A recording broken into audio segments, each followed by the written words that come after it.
conducted this opera at its inception, and I'm so... What, in 1786? No. This production? No, let's start again. No.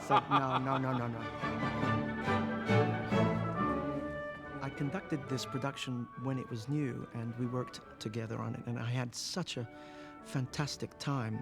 What is it about this piece that does it for you? Because it's eternally fascinating, because it's a cornucopia of humanity, and it's why I keep returning to Fiagro. This piece, above almost any other, gives so much to think about: humanity, humor, cruelty, fidelity, and its opposite. The deeper you delve into it, the more and more fascinating it becomes. Who else could do that? Guys, we're going to do the overture just once, because we've got to get on, so just get it right, okay?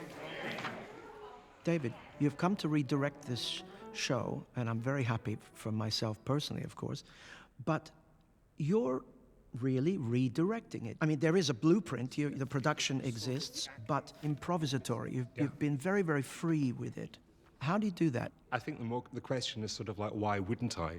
Yeah. When confronted with such material and when confronted with a new, wonderful cast, I mean, it's impossible for me as a director not to keep on creating, not to keep on responding in fresh ways. Yeah.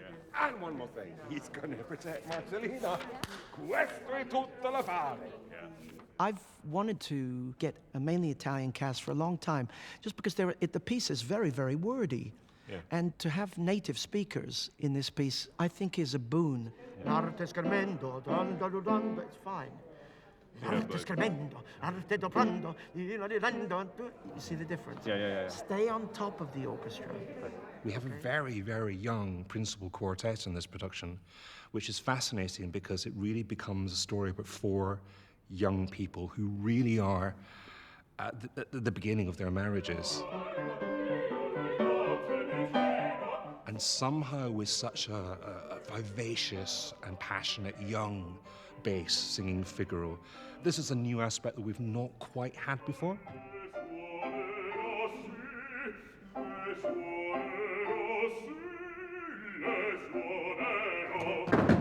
Ditto with our beautiful little Susanna Giulia. She's a really smart, feisty, tough girl who is gonna fight for her marriage, for her autonomy, for her rights. But it's somehow more courageous because you sort of feel that she's not had a lot of life experience. From the source, Beaumarchais, Da Ponte, Mozart, these guys are feminists, aren't they? Yes, they are. Listen, the two most intelligent people on stage in Fiagro are Susanna and the Contessa.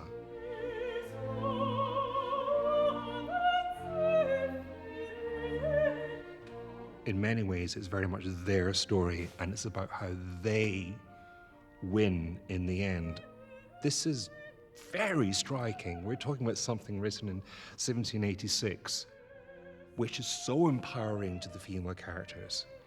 It's those two resourceful women who are going to be able to sort out this plot. More than that, are going to be able to spread forgiveness at the end of the opera and make people more in touch with their humanity. As a conductor, I'm always shocked at how busy the orchestra part is, how conspiratorial, all the different lines, or they're like insects sometimes. Yeah. That makes it challenging for the singers. The singers have to not only project their personality, their character, but they have to top the orchestra. Devi enfatizzare questo.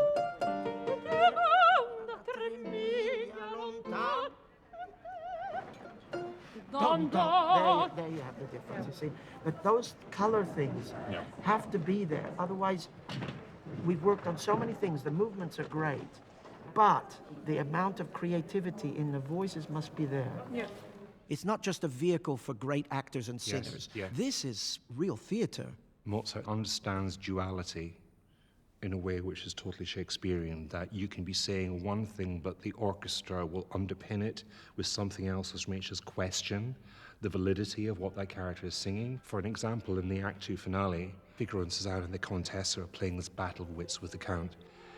And Fiagro can't think of any other way out of this than saying, please, just let us get married.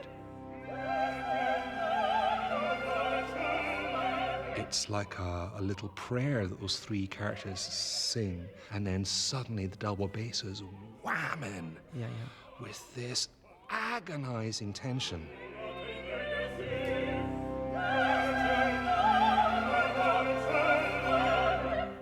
That is extraordinarily profound, but that's just one example of hundreds that run throughout the entire score. If I have to talk about, like, say, the two of us, who's the conductor, who's the director? It doesn't matter. It doesn't I'm matter. not a conductor. No, but I'm not a director. I'm talking to you about the music. I ask you about the tempos, and sometimes, you know, is this working? And I listen to every word you're saying. So if the singer's not doing what you're asking, I am there to find a musical way to get them to realize your ideas. Yeah. At the end of the day, we want a certain theatricality and a certain truth from everybody. And that's what makes this piece a great masterpiece. The Figaro still, after all these years, to be like opening up its miracles to me. And for me to be so engaged still and so wrapped in the music and singing along. I was singing along on stage as they were doing that final choral, because I was on the stage like directing one of the singers, and I just couldn't help myself. I'm always singing along, so join the club.